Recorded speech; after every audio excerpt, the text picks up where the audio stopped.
ठीक बात है भाई। बच्चे अगर पढ़ेंगे और बढ़ेंगे और फिर आप उनको बोलो वहां जाओ, स्कूल को आप अपने उस लेवल पे क्यों नहीं लेके आ जाते हो? ये एक बहुत बड़ा चैलेंज है। और कर्नल साहब भी आंदोलन नहीं करते थे, समाज आंदोलित रहता था।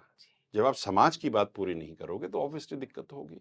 ज्यादातर ये बात आती थी, what can I do next for my people, how can I take them to the next level, मैं इनकी जिंदगी कैसे सुधारूं, मैं लड़कियों को कैसे पढ़ाऊं, और सारा कॉन्वर्सेशन उसके ऊपर होता है। और ये जो 75 विधानसभाओं वाली जो बात मैं कर रहा हूं ना, ये मेरा विजय बैंसला का एजेंडा नहीं है कि जहां जहां पर हमारा प्रतिनिधित्व है, जहां जहां हमारे वोटों का बाहुल्य है, अब कृपया हमें वहां पर एक बार आजमा के तो देखिए।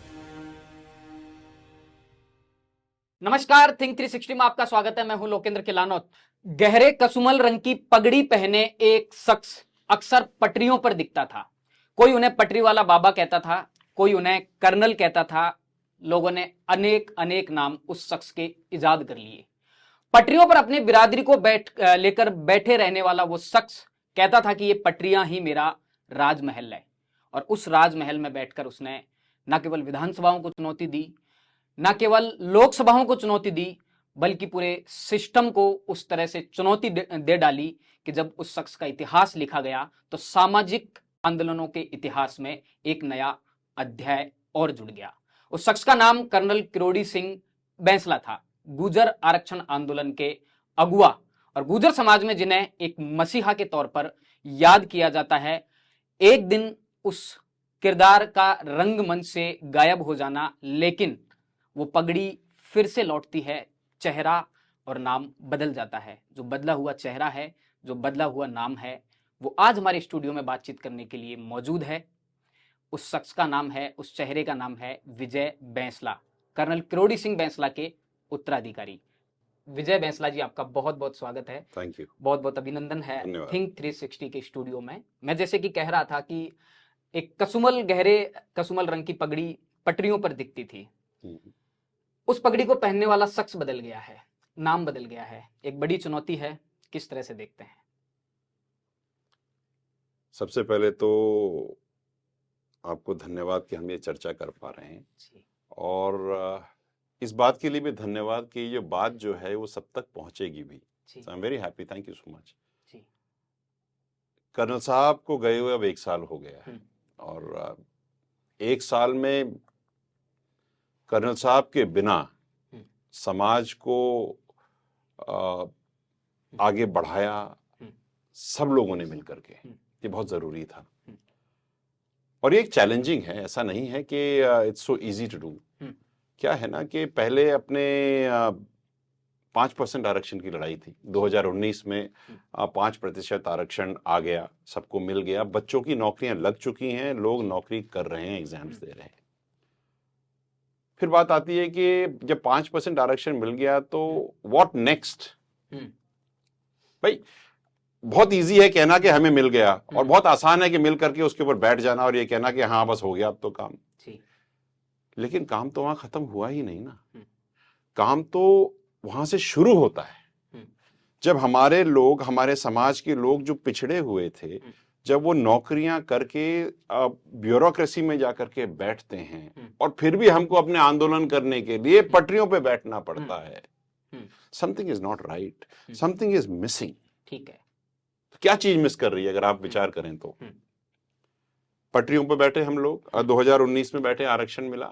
उसके बाद 2020 में, हाँ, कर्नल साहब के साथ मैं पटरी पे बैठा, 2019 में भी मैं था, हम थे सबके सब। जब हमको पटरियों पे ही बैठना है और सरकार के कैबिनेट मिनिस्टर्स ही साइन करते हैं कागजों को, और फिर भी हम पटरियों पे बैठते हैं। आप ये विचार करो कि 3 समझौते हो गए, उसके बाद भी हमें राहुल गांधी की यात्रा को रोकना पड़ा। किस बात के लिए? कि जो समझौते आपने करे हैं उनका तो क्रियान्वयन तो करो, और आज की तारीख तक एज वी सिट टुडे हुए नहीं है। तो जब आपके समझौते पूरा करवाने के लिए आपको कैबिनेट मिनिस्टर्स के जाकर के ढोक देने पड़ते हैं, तो हम लोग अपने समाज के लोगों को, कम से कम संवेदनशील लोगों को तो विधानसभा में बैठाएं कि हमको बार बार तो जाना ना पड़े। ठीक बात है। ये चीज बची है।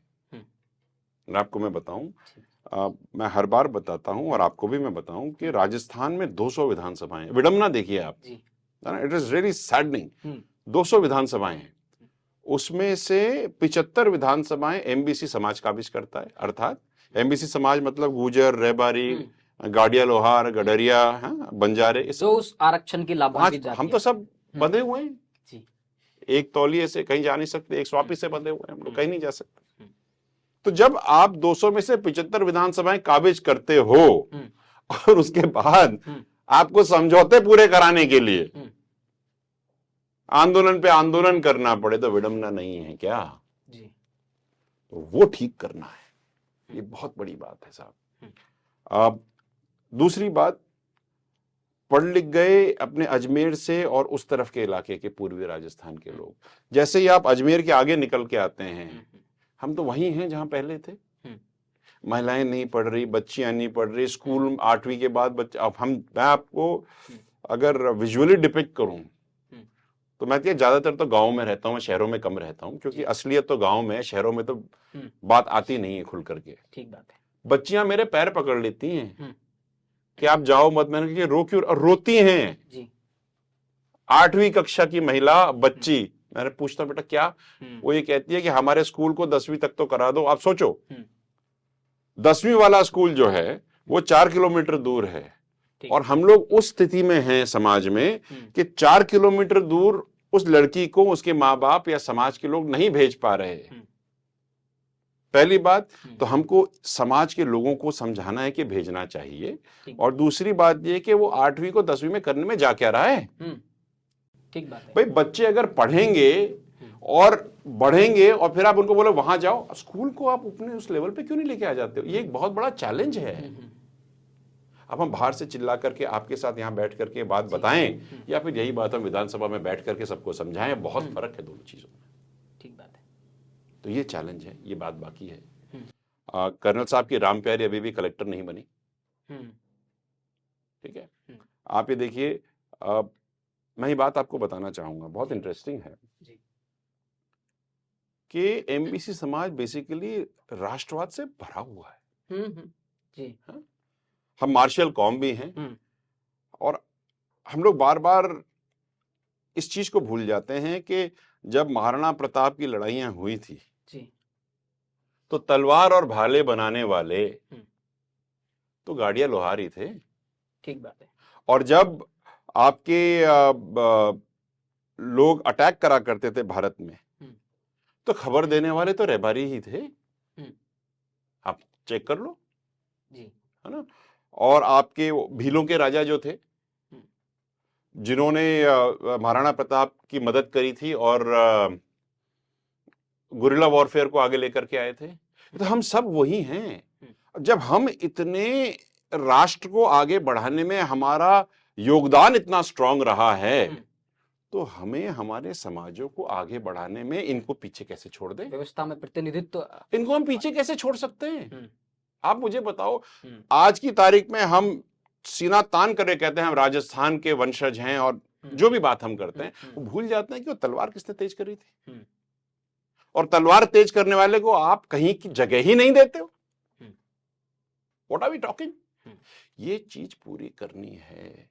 जिस बंदे ने खबरें दी, उस बंदे की खबरों का मोल हमें उनको दिलवाना है। आज देखो, राजस्थान की 200 विधानसभाएं हैं, उसके अंदर में 12 विधानसभाएं ऐसी हैं जो रायका, रेबारी और देवासी समाज की बाहुल है। और विडंबना देखिए, आज सरकार में या विपक्ष में एक भी रायका, रेबारी और देवासियों का एमएलए नहीं है।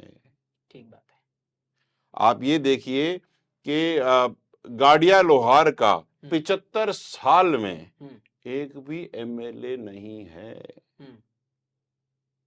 ये काम करना है, ये बात करनी है जी। इस चीज को लेकर के आगे जाना है, क्योंकि जब तक आपका राजनीतिक प्रतिनिधित्व ठीक से नहीं होगा, ठीक बात है, आप पूरे स्ट्रक्चर में आप हो गए नहीं, आपको तो आपकी बात करने वाला ही कोई नहीं।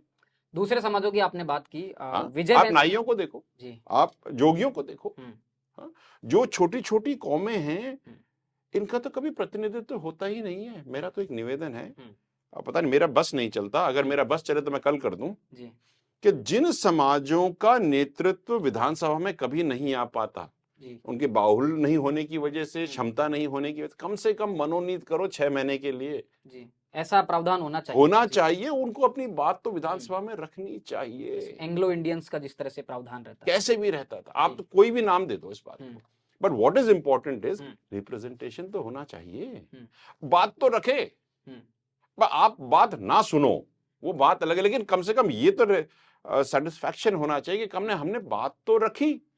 अब आप सुनते नहीं सुनते हो बात दूसरी है, वो डिफरेंट आर्गुमेंट है, लेकिन वहां बात तो रखी जाए जी।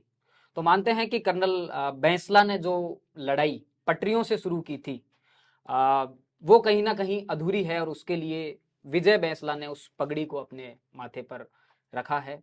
नहीं, जी मैं करेक्ट करता हूं आपको जी इसको। विजय बैंसला ने ये पगड़ी अपने माथे पे नहीं रखी। जी 2 मार्च 2022 को हमारी एक मीटिंग हुई थी हिंडौन में, कर्नल साहब के सानिध्य में।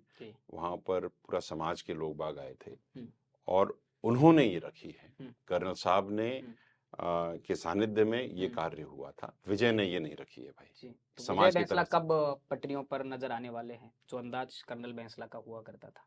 जरूरत क्या है जी 5% आरक्षण मिल गया, अब आप मैं जाकर के किसी को परेशान करूं तो क्यों करूं? आपके मुद्दे जो दूसरे हैं, अभी आपने राजनीतिक प्रतिनिधित्व की बात की। राजनीतिक प्रतिनिधित्व के लिए आपको पटरियों पे नहीं बैठना पड़ता, आपको विधानसभा में बैठना पड़ता है जी। पटरियों पे कौन सी विधानसभा लगती है? विधानसभा में जाएंगे, चुनाव बहुत ज्यादा नजदीक है। हाँ है ना, तो उसके लिए क्या कोई ऐसा कैंपेन विजय बैंसला की तरफ से आप तैयार किया जा रहा है कि राजस्थान के तमाम बड़े नेता ग्राउंड पे हैं, धरातल पे हैं, जमीन पे है? विजय बैंसला क्या सोचते हैं विधानसभा चुनावों की जो आहट है वो? विजय बैंसला ये सोचते हैं भाई साहब कि 75 में से तो 75 सीटें आपको मिलेंगी नहीं, क्योंकि इसमें रिजर्व सीट्स भी हैं, और कोई भी अमुक पार्टी ऐसी होगी नहीं जो 40 की 40 टिकटें आपको दे देगी। तो विजय बैंसला जी का ये निवेदन है सब पॉलिटिकल पार्टी से कि जहां जहां पर हमारा प्रतिनिधित्व है, जहां जहां हमारे वोटों का बाहुल्य है, अब कृपया हमें वहां पर एक बार आजमा के तो देखिए, हमें हमारा रिप्रेजेंटेशन तो दीजिए। पहले इस्तेमाल करें फिर विश्वास करें, वो थोड़ी आजमा के देखिए। नहीं, इस्तेमाल कर, हम इस्तेमाल नहीं होना चाहते साहब। देखो हम इस्तेमाल होते आ रहे हैं 75 साल से जी। एमबीसी समाज वोट बैंक बना हुआ है, इसलिए इस्तेमाल हो रहा है। विश्वास हमको हमारे बल का है। आप हमें वहां बिठाइए जहां पर हमें बैठना है जी। और जहां बैठ करके राजस्थान अगर एक्स लेवल पे है तो हम सब मिल करके इसको जेड लेवल पे लेके जाएं।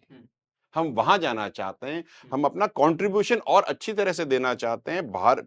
देखो समाज आगे बढ़ेगा तो राजस्थान आगे बढ़ेगा, क्योंकि राजस्थान तो समाजों का समूह है भाई। ठीक बात है। तो राजस्थान जब आगे बढ़ेगा तो देश आगे हम तो देश आगे बढ़ाने की बात कर रहे हैं।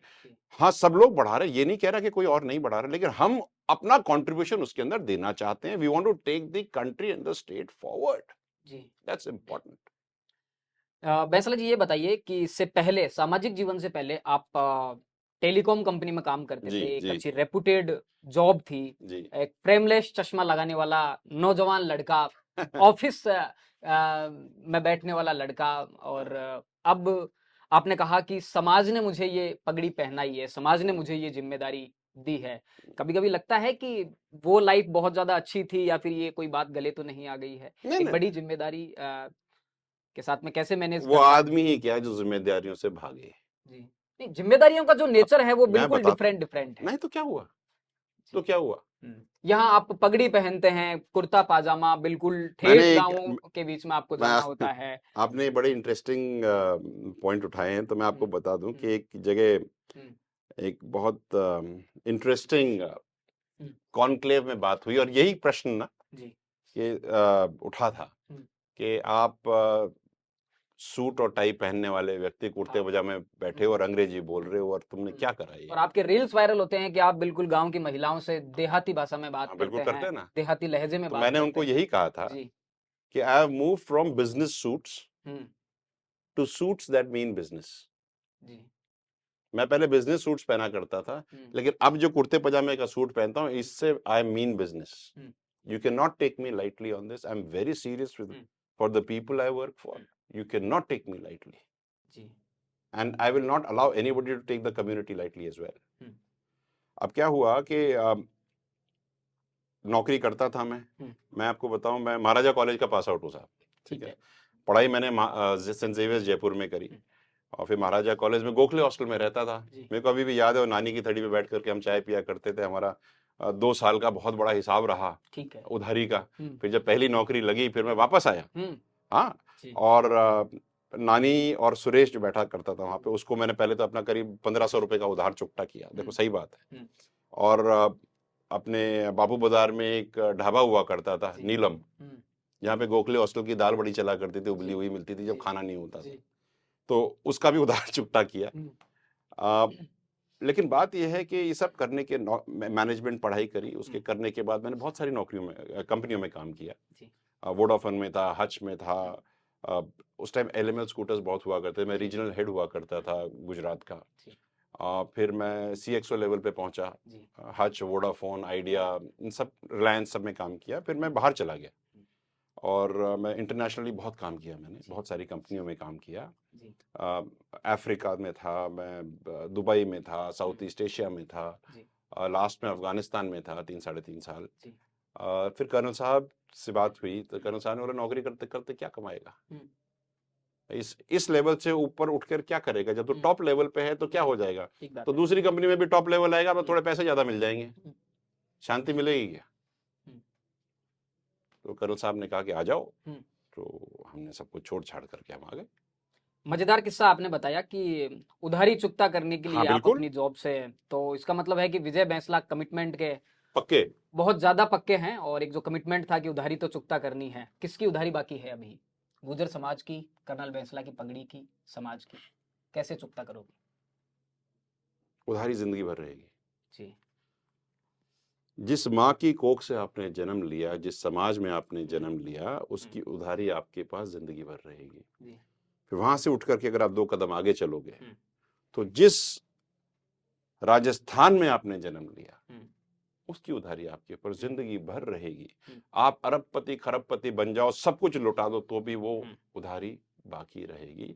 और वो देश जिसमें आप रहे हो, जिस मिट्टी से आप रहे हो, उसकी उधारी तो आप कभी चुकता कर ही नहीं सकते. जिसने आपको खड़ा किया, पलाया, बड़ा किया, जिसने आपको इतना प्रॉस्पेरिटी दी, इतनी मैच्योरिटी दी, सोच की, विचार की, उसकी उधार आप कभी खत्म नहीं कर सकते. आपके कमिटमेंट से याद आया कि आपने धमकी भरे अंदाज में कहा था कि अगर हमारी बात नहीं मानी गई तो राहुल गांधी की भारत जोड़ो यात्रा को राजस्थान में रोका जाएगा. उसके बाद में एक बहस चल रही है कि ये बात ठीक है कि कर्नल बैंसला की पगड़ी विजय बैंसला पहनते हैं, लेकिन दोनों में फर्क है. कि कर्नल बैंसला जो कहते थे और उनका जो कमिटमेंट होता था, उसके लिए वो चाहे जिस हद तक जाना पड़े, लेकिन विजय बैंसला ये धमकी देते हैं कि राहुल गांधी की भारत जोड़ो यात्रा को राजस्थान में रोका जाएगा, लेकिन उसके बाद में आपका कोई खास मूवमेंट देखने को नहीं मिला. भाई ऐसा है जी. पता नहीं क्यों लोगों को ऐसा लगता है कि लोगों को परेशानी में डालना ही सॉल्यूशन है. हमने कहा हम रोकेंगे. कैबिनेट मिनिस्टर लेवल की मीटिंग्स हुई, 4 दिन चली. बीडी कल्ला जी थे, अशोक चांदना जी थे, जोगिंदर रवाना जी थे, और राजेंद्र यादव जी थे. 4 लेवल सीनियर लेवल थे, पूरी ब्यूरोक्रेसी थी. उन्होंने बोला हम आपके काम कर देंगे. अब भाई जब आप हमारे काम कर दोगे, तो हमने क्या लठ ले रखा है क्या कि करना ही करना है? हम संजीदा लोग हैं. हम राजस्थान के लोगों को क्यों परेशान करें? मुझे एक बात बताओ, क्यों? आपने ये धारणा क्यों बना रखी है कि हम ऐसे ही करेंगे? हम बहुत समझदार लोग हैं भाई. ठीक है, पढ़े लिखे ना हो, गरीब हो, लेकिन कॉमन सेंस तो है. हम राजस्थान के लोग हैं, हम परेशान. जब तक आई ऐसी नहीं आती, तब तक खाई में गिरने का फायदा क्या? अगर मैं परेशान होता हूं, मेरे साथ साथ राजस्थान के लोग भी तो परेशान होते हैं. हाँ, लेकिन ये बात जरूर है कि अगर आपने हमारा काम नहीं करा, तो हम वो कर देंगे जो हम कहते हैं. इसका मतलब आपके लिए स्थितियां काफी कुछ सुधरी हैं. कर्नल बैंसला के सामने जो विकल्प था खाई में गिरने के था, आपके पास खाई में गिरने का नहीं। जी प्लीज अंडरस्टैंड, वर्ड्स रिफ्रेश करे जाएं जी, तो उनके मायने बदलते हैं। ठीक बात है। कर्नल साहब के पास ऑप्शन था, कर्नल साहब ने कभी भी चलकर की ट्रेन नहीं रोकी। 2019 के आंदोलन में मैं था चश्मदीद गवाह, मैं बैठा था पटरी पे। हमने ट्रेन रोकने से पहले 1 महीने पहले अल्टीमेटम दिया था कि हम इस तारीख को रोकेंगे, हमारे ये काम है, ये कर दीजिए। अब आप मुझे बताओ, आप सरकार हो और मैंने आप, चलो मैं ये बोलूं कि आप हैं, आपके घर में बिजली का बिल है, ठीक है, आपका बिल आ गया 1000 रुपए का और आपको नोटिस आ गई कि साहब ऐसा है 1000 इस अमुक तारीख को जी हम आपकी बिजली काट देंगे, साहब आप अपना बिल जमा कर लें, और आप रोकते ही नहीं हो, फिर अब बिजली कट जाए तो आप मेरे को, मैं दोषी हूं क्या उसका? ठीक बात, आपकी गलती है ना। तो अच्छा, बिजली कटने के बाद जब फटाक से आप बिल भर देते हो, लाइट चालू हो जाती है। तो जब हमने आपको बोला 1 महीने पहले, और हम लोग रेगुलरली अखबार में आ रहा है कि अब 3 दिन में बंद होगा, अब 2 दिन में बंद होगा, ये 1 दिन में बंद होगा, तब चेते नहीं, और जब पटरियां रोक दी उसके थोड़े दिनों के अंदर में आपने काम कर दिया। तो आंदोलन हमने नहीं करा, हम नहीं करते आंदोलन, मैं एक स्पष्टता से आप सबको बता दूं, हम आंदोलन नहीं करते, हमें आंदोलन पे बिठाया जाता है। जितना जल्दी हम ये बात समझ लें, क्योंकि हिस्टोरिकली हमने कभी नहीं बोला कि हम कल से कर देंगे, ठीक है, हम समय देते हैं महीना 1.5 महीने का, जो काम आप 1-1.5 महीने में नहीं कर सकते, हम लोग पटरी में बैठते हैं, आप 10 दिन में कर देते हो। Intent is wrong. द गुजर community, the MBC community is not at fault, the governance is at fault, please understand. पहले ही कर देते यार, अब नहीं करी, पूरी बात करते हैं ना। राहुल गांधी को रोकने की बात हमने करी, भाई 3 समझौते कर लिए, पूरे नहीं करे, हमने बोला समझौते पूरे कर दो, हम कर लेते हैं, आना दौड़ भाग में आएगा, हम एक और समझौता कर दे, उसमें 2 चीजें कंप्लीट हुई, बाकी नहीं हुई, नहीं होंगी तो हम फिर रोक देंगे, हमें क्या फर्क पड़ रहा है, ठीक है। मैं तो इस मोड में हूं, अगर मैं आप, we are on the television, I can tell you कि जिस तरह से गहलोत जी अपने राहत कैंप लगा रहे हैं, उस तरह से हम भी सोच रहे हैं कि सेक्रेटरीट के सामने हम भी लगा दें एक तंबू, हाँ, समझौता राहत कैंप, कि जितने समझौते करते जाओ उनको पूरा तो कर लो, और नहीं कर सकते तो सेक्रेटरीट से किसी को बुला के करवा दो, मजाक बना रखी है, right. So please understand, patience of a community should not be taken as lethargy. Colonel साहब के बारे में कहा जाता है कि फौजी दिमाग का आदमी था, समाज के बीच में बैठ के हुक्का गुड़गुड़ा लेते थे, जो बात कहते थे सामने कहते थे, दिमाग ज्यादा लगाते नहीं थे।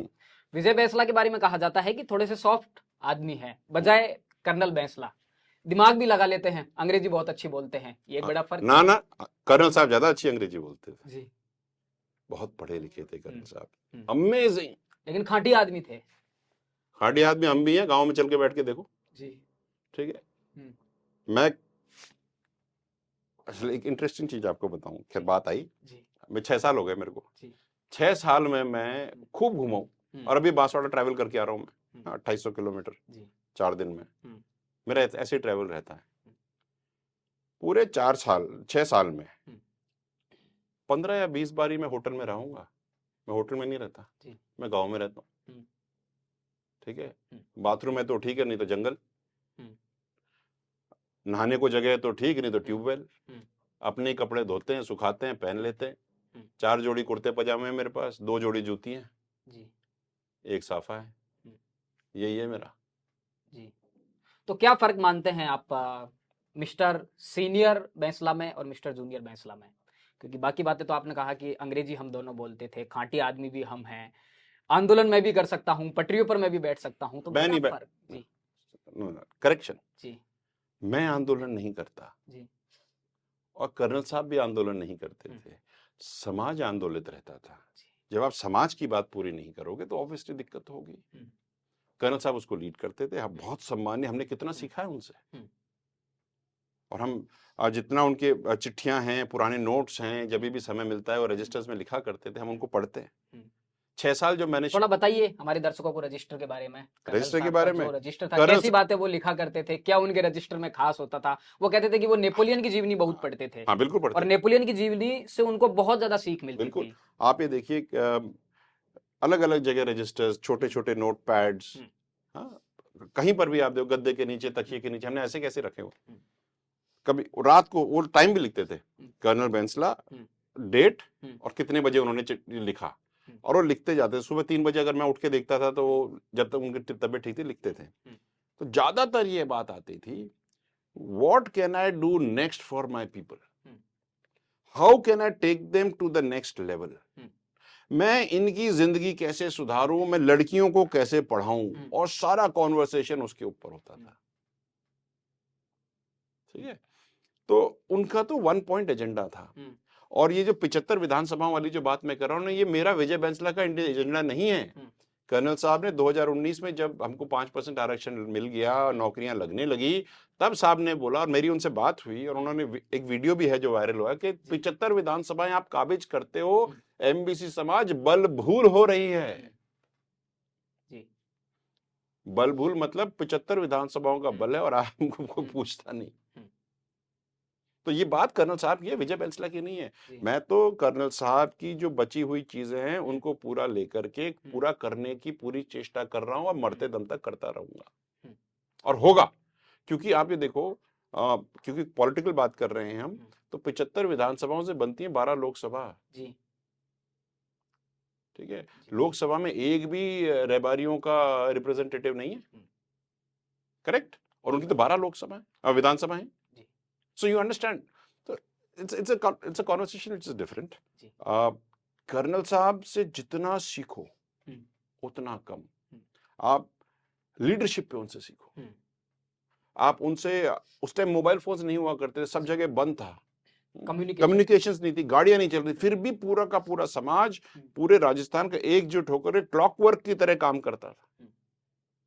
खाने को रोटियां नहीं थी, सूखी रोटी को बहते हुए नाले के पानी में डुबो डुबो करके लोगों ने खाया है। मैं कर्नल साहब का के साथ साथ उन सब का धन्यवाद करता हूं, और मैं अगर अपना खून निकाल करके भी परोस दूं ना तो मैं पूरा नहीं कर सकता। और खास करके जो युवा जिनको नौकरियां मिल रही हैं, वो उन लोगों का धन्यवाद पूरा कभी नहीं कर सकते जिन्होंने संघर्ष किया। बैंसला जी, एक बात बताइए, आपने तो कर्नल साहब का जो सामाजिक जीवन से पहले का जीवन था, उस जीवन को भी बहुत करीब से अनुभव किया है। मतलब क्या कारण आप ऐसा मानते हैं, उससे पहले वो सेना में थे, सैल्यूट की भाषा समझते थे, सैल्यूट की भाषा बोलते थे, उसी तरह का नेचर था। उसके बाद में ऐसा क्या हुआ कि एक रिटायर्ड कर्नल एक समाज का इतना बड़ा मसीहा बन जाता है? क्या ऐसी चमत्कारिक शक्तियां उन्होंने, क्या ये सामाजिक जीवन में आने से पहले उनके अंदर इस तरह की लीडरशिप क्वालिटी थी? मैं बताता हूँ जी। कर्नल साहब सबसे पहले, उनकी शादी बचपन में हो गई थी, फिर वो मास्टर थे, अंग्रेजी पढ़ाते थे। फिर उन्होंने फौज में भर्ती अपने आप को कराया, और उसके बाद फिर वॉर हुई, 2 जंगें हुई, फिर उनको वॉर कमीशन मिला, और फिर वो कैप्टन बने, और बाकी सबको पता ही है, कर्नल तक पहुंचे। लेकिन जब कर्नल साहब गांव में जाते थे, और वो हमको बताते कि जब मैं छोटा था तो जब नाजिम आया करता था गांव में, तो हमारे गांव की महिलाएं सर पर झेड़ रख के, पानी से भरी हुई, शुभ बोलते हैं उनको, 4-4, 5-5 वो गांव के कोने में जाकर के उसको वेलकम करती थी। तो कर्नल साहब बोलते, नाजिम में और हम में फर्क क्या है? ठीक बात है। तो यही अकेला नाजिम कैसे बन सकता है, हमारे लोग क्यों नहीं नाजिम बन सकते? आप समझो बात को। और ये टीस तब की है जो 14-15 साल के थे। मेरी माँ अनपढ़ थी, हमने उनको बैठ करके, मिल करके, सारे बच्चों ने बैठ करके पढ़ाया लिखाया। वो अंग्रेजी बोलती थी, खूब डांटती फिरती थी, हमको खूब पिटे हम। तो वो और मेरी मदर, कर्नल साहब और मेरी मदर ने पहले तो पूरे गांव ढाणी सब घूमा, ठीक बात, स्थिति जानी, फिर रिटायर हुए। ठीक है, रिटायर होने के बाद फिर इस पे काम शुरू किया, और अब उसका रिजल्टेंट आप आज देखो कहाँ है। एक साथ पूरा समाज एक रिटायर्ड कर्नल के पीछे, जो उससे पहले कहीं फेम में नहीं था, लगातार नौकरी की, ऐसा क्या देखा? सच्चाई, एक आवाज पर सच्चाई बहुत मुश्किलों से मिलती है। इंटेग्रिटी, बिलीफ, ट्रस्ट, लॉयल्टी, ये आज बहुत जगह ढूंढना पड़ता है। ये सारी क्वालिटीज कर्नल साहब में थी और सब इसके सेना में रहने के दौरान भी क्या इस तरह की टीस समाज को लेकर कर्नल साहब में थी? हाँ, जब बिल्कुल। छुट्टी आते थे तो किस तरह की बिल्कुल, बातें होती थी, बिल्कुल। समाज को लेकर किस तरह जब की कर्नल बातें? साहब का लास्ट पोस्टिंग थी तो उत्तरलाई में पोस्टेड थे, बाड़मेर में। तो उस टाइम मैं महाराजास में था, तो मैं जाया करता था कर्नल साहब से मिलने। ट्रेन रात शाम की ट्रेन होती थी, वो नाम भूल रहा हूँ मैं, जो सुबह पहुंचती थी बाड़मेर उत्तरलाई। तो सैटरडे संडे को जब छुट्टी होती थी, कर्नल साहब अपनी जीप लेकर के उत्तरलाई बाड़मेर की जितनी भी ढाणियां हैं उनमें जाया करते थे, और मैं भी जाता था उनके साथ, और जब भी मौका मिलता था। और वहां पर वो जाकर के यही पूछते थे महिलाओं से, गांव वालों से, कि बताओ तो सही तुम्हें क्या, उनको आधों को तो ये भी नहीं पता था, विश्वास करेंगे कि राजस्थान नाम की कोई चीज भी है। इतने पिछड़े थे, उस समय की बात कर रहा हूँ, 1985 की बात कर रहा हूँ। काफी लोगों, मैं अतिशयोक्ति नहीं बता रहा जी, ठीक है। आज भी काफी जगह ऐसी हैं राजस्थान में जो इतनी पिछड़ी हैं, जहां पर आरक्षण हमारा लागू हो गया लेकिन पूरी तरह से इंफॉर्मेशन नहीं है जी। तो सिचुएशन तो करते थे कर्नल साहब, बहुत काम करते थे, बहुत जाते थे, और खूब सारी उन्होंने मीटिंग्स करी। रिजल्टेंट आपके सामने। सफल पुरुष के पीछे एक सफल और एक सुलझी हुई महिला का एक बड़ा हाथ होता है जी। कर्नल साहब की इस यात्रा में आप अपनी माँ का कितना योगदान देखते हैं? 1000%। वो भी अगर कम बोल दिया मैंने। किस तरह से उनका सही? आप ये देखो जी, आज मैं घर की बात कुछ बता देता हूँ जी, पता होनी चाहिए लोगों को। कर्नल साहब के पास जब तक वो रिटायर हुए तब तक उनके पास कोई वाहन नहीं था, ठीक है। एक हमारा स्कूटर आया था, हमारे कैंटीन में हमने बुक किया था जी। और जब वो स्कूटर डिलीवरी लेने आए थे, उस दिन हमारे घर हमारे भाई बहनों की फीस का डे आ गया था, तो हमने वो दे दिया। हमारे पास गाड़ी, हम साइकिल होती थी साहब हमारे पास। कर्नल साहब प्रताप लाइन से रहा करते थे, कर्नल साहब मेरे को साइकिल पे बिठाते थे, और प्रताप लाइंस के बगल से जो हेलीपैड है उसके पीछे से जो पटरी जाती है ना, उस पटरी के बगल बगल हम जाते थे, और जेम सिनेमा हॉल या प्रेम प्रकाश होता था, वहां जाकर के हम अंग्रेजी पिक्चर देख करके वापस आते थे। बात आई तो बता रहा हूँ, और ये मैं इसलिए बता रहा हूँ क्योंकि बाकी पेरेंट्स को भी समझना चाहिए, बच्चों को भी समझनी चाहिए बात। तो कर्नल साहब पिक्चर दिखाने लेके जाते थे, और एटलस गोल्ड लाइन की साइकिल होती थी हमारी, और आगे और डंडे के ऊपर टावल लपेट लेते थे, और मैं उस पर बैठ जाता था, और कर्नल साहब उसको साइकिल, और वो उस टाइम मेजर थे, तो हम जाते थे मूवी देख करके, पूरे टाइम आते थे ना जब वापस जी, तो ये पूछते थे what did you like in the movie, what did you not like in the movie, who was your best character and why, what could have been done better in the movie,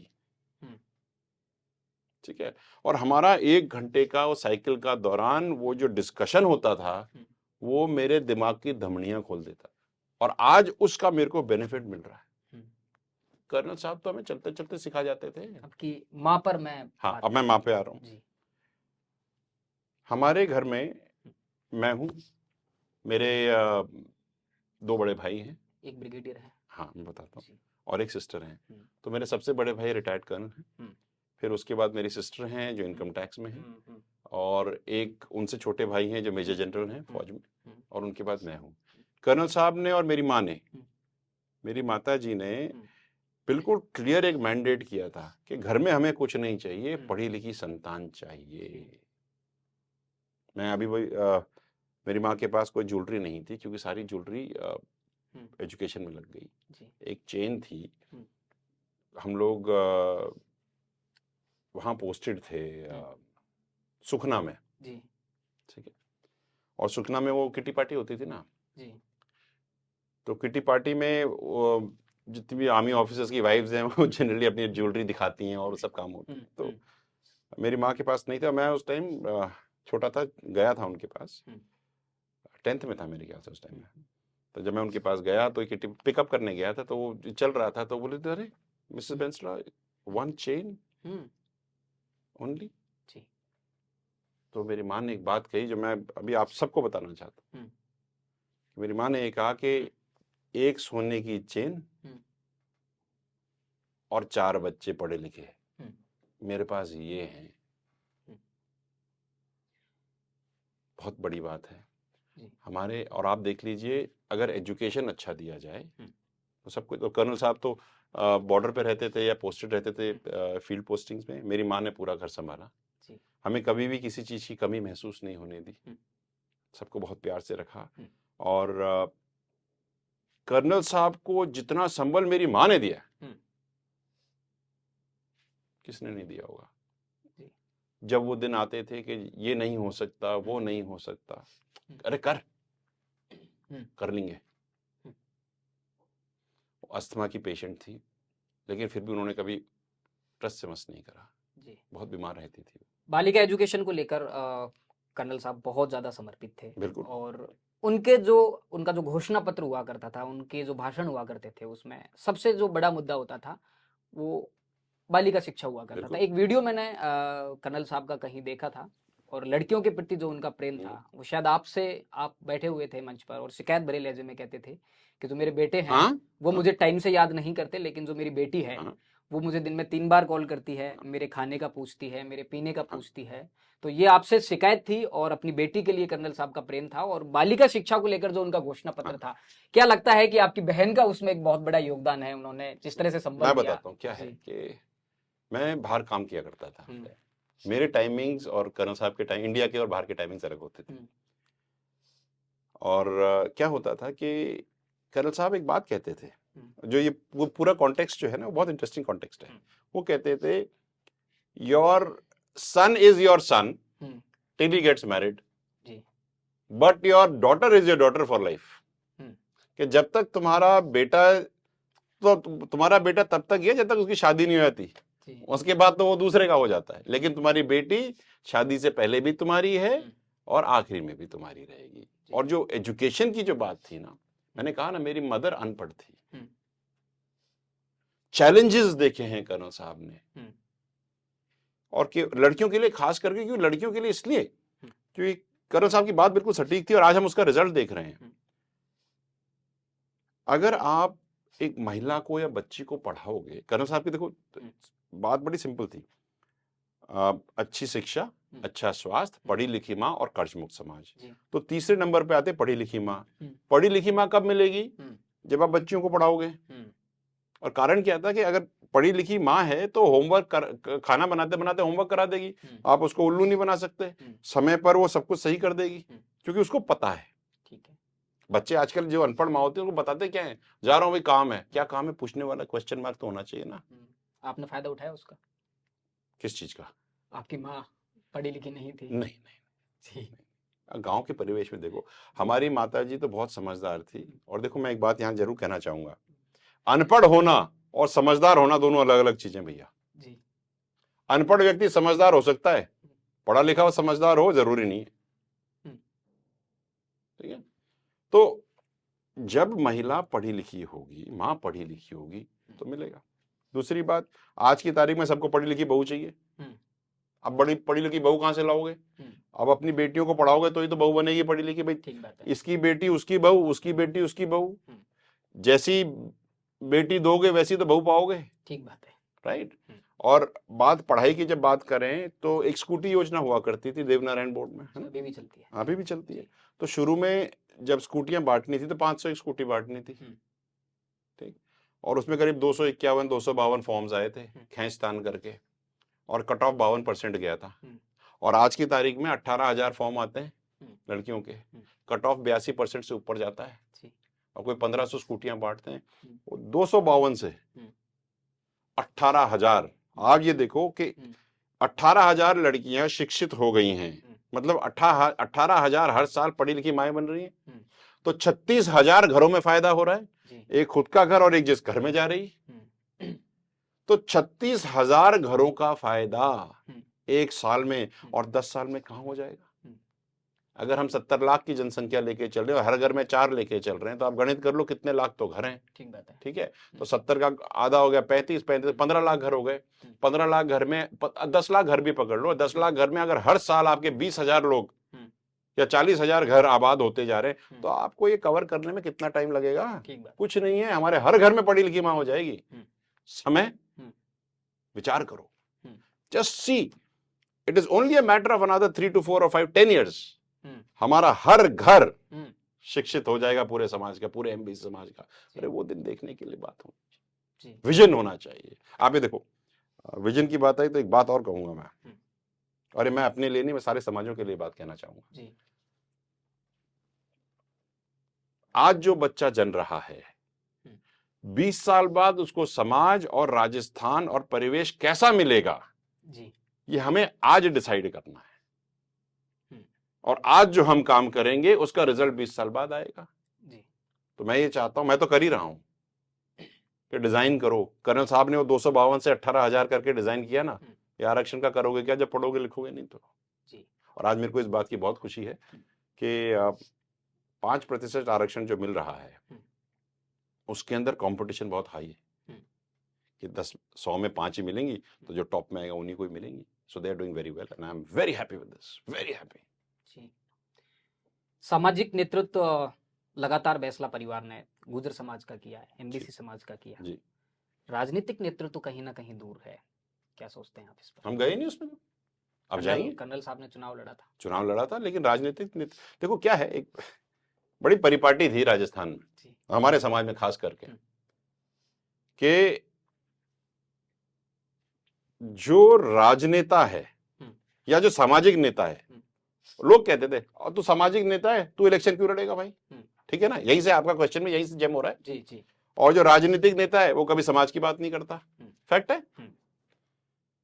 तो मैं जब आया, मैंने साहब से यही बात करी थी आज से 7 साल पहले कि कर्नल साहब, आपको और हमको राजस्थान में अपने समाज में सोशियो पॉलिटिकल लीडरशिप शुरू करनी है, सोशियो पॉलिटिकल लीडर्स बनाने। क्यों? आप देखो कि कोई भी व्यक्ति जो एमबीसी बाहुल का है, एमबीसी का है, या गुजरों का पकड़ लो, कभी भी नॉन गुजर बाहुल सीट से इलेक्शन नहीं लड़ता। किसी का भी नाम ले लो आप, ठीक है। जब आप इलेक्शन लड़ोगे ही बाहुल सीट से, और पॉलिटिक्स आप गुजर बाहुल क्षेत्र से ही कर रहे हो, तो सोशियो पॉलिटिकल लीडरशिप तो स्वतः ही डेवलप कर रहे हो ना, तो फिर आप रोक क्यों रहे हो? मतलब आप कर सकते हो, पॉलिटिशियन सामाजिक इस्तेमाल कर सकता है, लेकिन सामाजिक व्यक्ति अगर पॉलिटिक्स की बात करेगा तो ना, ये नहीं चलेगा भैया, दोनों तरफ बराबर चलेगा मामला। और फिर हमने सोशियो पॉलिटिकल लीडरशिप पे काम करना शुरू किया, उसका रिजल्ट बहुत अच्छा आ रहा है। और लोग अब राजस्थान में सोशियो पॉलिटिकल लीडरशिप डेवलप हो रही है हमारे एमबीसी समाज में, and this is the way it is going to be. Vijay Bainsla भी चुनाव लड़ेंगे? हाँ, क्यों नहीं लड़ेंगे? इसी विधानसभा चुनाव में? हाँ, क्यों नहीं लड़ेंगे? मतलब क्यों नहीं लड़े, बता, ये कोई प्रश्न है करने का? नहीं, जिज्ञासा रहती है लोगों को। जिज्ञासा है तो हम आपको बता दें, हम जरूर लड़ेंगे। किस पार्टी से लड़ेंगे? हम भारतीय जनता पार्टी के हैं, हम वहां से लड़ेंगे। कौन सी सीट विजय बैंसला की रहेगी? 40 सीटें हैं, कहीं से लड़ लेंगे साहब जी। तो ये क्लियर है कि विजय बैंसला इस बार पिछली बार जब टिकट मिला था, मुझे ऑफर हो गया था, कर्नल साहब ने मुझे बोला था मत लड़ो, बहुत सारे कारण रहे, आसिन से टिकट मिला था, और वहां पर हमारे समाज के ही व्यक्ति थे, रामलाल जी, और वो घर भी आए थे जिस दिन कर्नल साहब ने और हमने मिल करके मना किया। ऐसा हम कोई चीज छुपी छुपी कमरों में नहीं करते साहब, हम तो खुले में करते हैं। तो जब हमने अपने टिकट के लिए मना किया तो रामलाल जी हमारे सामने ही बैठे थे, सिटिंग एमएलए उस टाइम के। हमने बोला, रामलाल जी देखो, हमको ये टिकट ऑफर कर दिया गया, हम ये टिकट नहीं ले रहे साहब, हम गुजर का टिकट काट करके गुजर के ऊपर नहीं बैठेंगे। ठीक बात है, हम सामाजिक लीडर हैं और हम ये काम नहीं करेंगे। आप फोन लगा के पूछ लो उनसे। तो हमने तो 5 साल अपने त्याग कर दिए। कौन आदमी सरपंच का चुनाव त्याग करता है, ये बताओ मुझे। हमने तो समाज की खातिर अपने 5 साल निकाल दी। तो क्या ये माना जाना चाहिए कि अगले विधानसभा चुनाव में विजय बैंसला भारतीय जनता पार्टी के लिए वोट मांगते हुए देखे जाएंगे पूरे राजस्थान भर में? देखो, एक बात आई जी, इससे एक बात मेरे जहन में आती है कि एमबीसी समाज के अगर 75 विधानसभाओं में है, तो अगर 40 जनरल सीट्स हैं, तो यार पार्टी कोई भी हो, बंदा आना चाहिए। आज हमारी विडंबना समझिए कि बीजेपी के जितने भी थे वो सारे हार गए, हारे ना, एक भी नहीं है ऑपोजिशन में। आपके पास 8 एक विधायक सरकार में है। हमारा काम हो नहीं रहा, और काम नहीं होने के ऊपर विरोध करने वाला विधानसभा में नहीं है। Imagine the situation. तो जैसा खाना परोस रहे हैं वो खाना ही पड़ रहा है, कोई ये बोलने वाला नहीं है कि नमक कम है, चीनी कम है। आप समझ रहे हैं हमारी विडंबना। इसलिए मैं तो चाहूंगा कि यहां भी आए और वहां भी आए। It has to come together, no. आपको एक कंस्ट्रक्टिव डायलॉग चाहिए विधानसभा में, मोनोलॉग या कुछ बात नहीं करने वाले नहीं चाहिए। आपको वो लोग चाहिए जो आपकी बात भी रखें, आपकी भी बात रखें, खुद की भी रखें, समाज की भी रखें। समाज की बात आज तक किसने रखी? किसने? आप भी देखो, इट्स रियली सैड कि जब भी कोई बात होती है, मैं पिछले 5 साल से देख रहा हूं, 5 साल नहीं कह रहे हैं अभी, कोई भी बात होती है, ये एमएलए लोग चिट्ठी लिख देते। अरे भैया, चिट्ठी का क्या करें? और ये आज की नहीं है, ये 5 साल से मैंने कम से कम 3-4 बार एपिसोड, और फिर क्या भेड़चाल होती है, इसने लिख दी, उसने लिख दी, उसने लिख दी, उसने लिख दी। 152 चिट्ठियां गिनी थी मैंने आज से 2 साल पहले जी, एक मुद्दे को लेकर के। वो चिट्ठियां रह गई, मुद्दा कहां गया? तो मेरे को वो आदमी चाहिए विधानसभा में, और समाज को ये चाहिए, मेरे को नहीं, समाज को ये चाहिए, जो चिट्ठी ना लिखें, काम करें। ये चाहिए हमें। This is very important for us, very very important for us. आप गुर्जर मुख्यमंत्री की भी मांग करते हैं? हाँ, क्यों नहीं। 75 विधानसभाएं काबिज करते हो, एमबीसी का बंदा आ जाए, क्या फर्क पड़ रहा है? एमबीसी समाज जब आपके बहुत अलग मायने निकाले जाते हैं आपके उस बयान के। बोलिए, पूछिए, क्या मायने? लगातार सचिन पायलट सड़कों पर हैं। देखो, सचिन जी को भी बन जाना चाहिए था तब तक। Should have happened bye now. But the point is, MBC समाज बहुत लंबा चौड़ा है साहब। आप धौलपुर धौलपुर बॉर्डर से लेकर के बाड़मेर बॉर्डर तक, धौलपुर बॉर्डर पर भी एक एमबीसी का सरपंच है, इंसिडेंटली आपको मैं बताऊं। और बाड़मेर वाले बॉर्डर, बक्सर, पता नहीं कोई नाम, बाकासर में भी जो पुराना जो था सरपंच, वो भी रेबारी था, और आज जो है वो भी रेबारी है। हम तो पूरे एंड तक हैं भाई। और अगर आप मैप देखो तो हम तो पूरे लाल हैं। अगर आप देखो, मैं तो पूरे समाज को मैं खुले में बात करता हूँ, कुछ छुपाने वाली बात नहीं है। तो जब हम सब जगह हैं, विधानसभा में तो है ही। You are everywhere but you are nowhere. वो अंग्रेजी में कहा होता है ना, water water everywhere but not a drop to drink, and that is the problem. ये बात है। गुर्जर मुख्यमंत्री होना चाहिए। क्यों नहीं होना चाहिए? जब समाज के हो सकते तो हमारे क्यों नहीं होना चाहिए भाई? सचिन पायलट के पीछे लगातार लामबंद है इस मांग को लेकर गुर्जर समाज। हाँ, अच्छी बात है, होना चाहिए, अग्रेसिव है। हाँ, अच्छी बात है, होना चाहिए, क्या दिक्कत है जी। कर्नल बैंसला से अंतिम दिनों में किस तरह की बातें होती थी, क्या कहा करते थे, क्या मनोदशा थी उनकी? जो मैं काम कर रहा हूँ आज, टीस उनके मन में जो बाकी रह गई हो, कोई ऐसी कसक जिसे वो पूरी नहीं कर पाए? राम प्यारी कलेक्टर नहीं बने उनके जीते जी।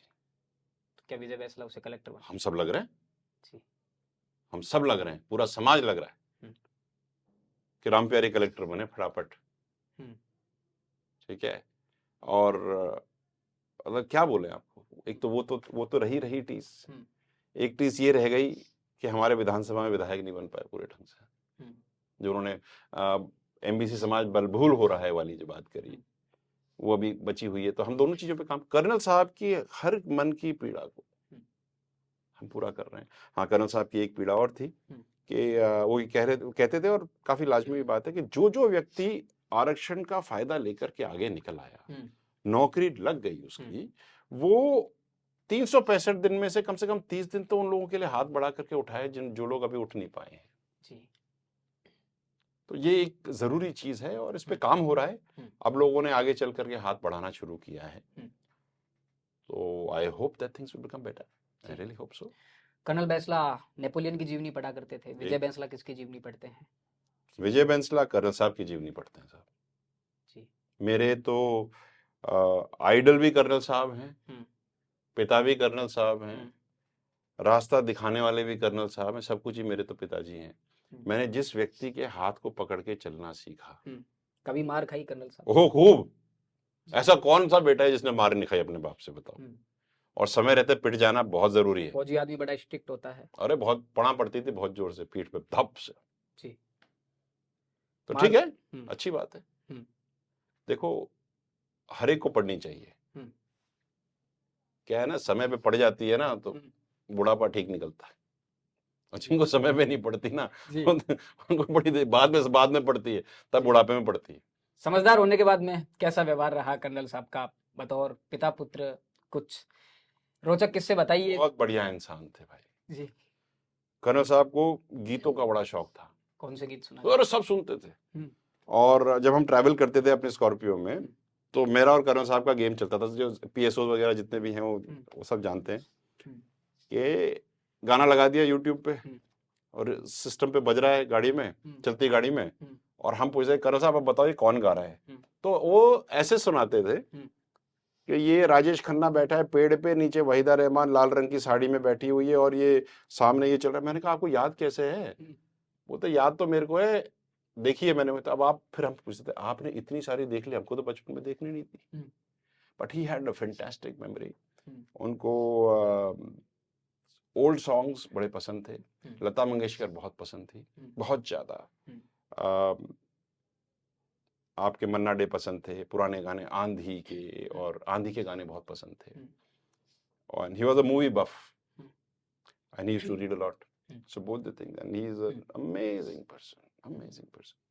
वो रसिया गाते थे गाड़ी में, और ऐसे ऐसे रसिया जो मतलब हमने सुने ही नहीं कभी। और वो जब मीटिंग्स होती थी तो अपनी बात बहुत प्यार से रसिया के थ्रू कह देते थे। एक बार कहीं पर किसी एक मीटिंग में झगड़ा हो रहा था, कोई दो नेता अपने आप में ना टसल चल रही थी, तो उन्होंने माइक लेकर के ऐसी बात की, वो माहौल बहुत टेंस्ड हो गया था। तो उन्होंने एक बात कही, बहुत बहुत मजेदार, कभी भी ध्यान, कि बाखड़ में लड़े बिजार रानी डोडी रीजो, कि बिजार लड़ रहे हैं भैया, साइड में हो जाओ, इनको लड़ लड़ के खत्म हो जाए तो बैठन के चले जाएंगे। तो उनका तरीका अलग था, और अपने मित्रों के साथ बहुत टाइम स्पेंड करते थे। गांव में रोज शाम को बैठ जाते थे। अपने खूब सारी सब्जियां लगा रखी थी, कभी बैंगन लगाते थे तो किलो के किलो बैंगन आते थे, तो फिर बैंगन गांव में बांटते थे। बुजुर्गों के साथ बैठते थे, बच्चों के साथ बहुत लगाव रखते थे वो। कोई बच्चा आता था, पहले सबसे पहले नाम पूछते थे, बोलते बैठ जा, sit, what is happening, and used to, अगर बच्चे को अंग्रेजी नहीं भी आती होती थी ना, फिर भी उससे अंग्रेजी में बात ये तो उनके घोषणा पत्र में रहता था कि अंग्रेजी आनी चाहिए। वो कहते थे कि गुजरों, अगर तुमने अंग्रेजी नहीं सीखी तो तुम्हारी रंधी खीर कुत्ते नहीं खाएंगे। बात उनकी बिल्कुल सटीक थी। आज आप देख लो एआई, चैट एआई वगैरह, जितने चैट जीपीटी वगैरह चल रहा, सब अंग्रेजी तो चल रही है इसमें। So his vision was beyond time, और उन्होंने कभी किसी से कुछ लिया ही नहीं, केवल दिया ही दिया। आज तक मैंने भी पिछले 6 साल में किसी से कुछ लिया ही नहीं मांगा मैंने किसी से कुछ, न सरकारों से अपने लिए कुछ मांगा। जो है वो है भैया, ठीक है, जो चल रहा है चल रहा है। अब विजय बैंसला के ऊपर पिता का जो साया और जो मार्गदर्शन जिसे कहते हैं, कर्नल बैंसला इस दुनिया में नहीं है, तो कितनी कमी महसूस होती है कर्नल साहब के मार्गदर्शन की, उनके आशीर्वाद की, और कैसे अपने जो एक व्यक्तिगत पहचान है उसे विजय बैंसला बना पाएंगे? बड़ी चुनौती है। देखिए, पिता के देहांत के बाद जब चिता जल रही होती है ना, तो धीरे धीरे उसी समय, चाहे कितना भी बड़ा आदमी ना हो, परिपक्वता उस 1.5-2 घंटे में कंधों पे बोझ बन के उतर जाती है। ठीक है। और क्योंकि वो व्यक्ति चला जाता है जिसके लिए हम कहते हैं यार ठीक है, जो भी हो वो तो है ही, वो तो कर ही लेंगे, देख लेंगे। और फिर आपको परिवार के लोग उस पिता की हैसियत में देखना शुरू कर देते हैं। ये तो नियति है। तो हाँ, कमी तो महसूस होती है साहब, चिरकाल तक रहेगी, जब तक हम जिंदा रहेंगे हमारी कमी हमारे पुत्र को महसूस होगी। और जो चीज रह जाती है वो यादें रह जाती है, और इन यादों को संजो करके और जो एक्सपीरियंसेस पुराने रहे हैं उनको इकट्ठा करके फिर हम आगे चलते हैं। हाँ, लेकिन ये बात जरूर है, मैं कह देता हूँ कि मुझे यादें रहती हैं, कमी खलती है, लेकिन कभी ऐसा नहीं लगता कि वो नहीं है। हर जगह जहाँ पर भी हमें दिक्कत का सामना होता है, जहाँ लगता है कि कुछ अंधेरा सा है, वहाँ थोड़ी देर बाद उजाला सा छट जाता है। तो हमें पता है कि कर्नल साहब हमारे साथ हैं, हमारे पूरे समाज के साथ हैं। बहुत बहुत आभार विजय बैंसला जी, थिंक 360 के थैंक यू स्टूडियो सो में मच आने के लिए। विजय बैंसला थे जिनके साथ में आज हमने लंबी गुफ्तगू की सामाजिक आंदोलनों के एक मैं कहूं कि बड़े आंदोलनकारी कर्नल क्रोड़ी सिंह बैंसला से जुड़े अनेक ऐसे संस्मरण विजय बैंसला ने हमारे साथ में साझा किए जो अक्सर लोगों को अभी नहीं पता है। राजस्थान से जुड़े तमाम मुद्दों को जानने और समझने के लिए जुड़े रहिए थिंक 360 के साथ। धन्यवाद।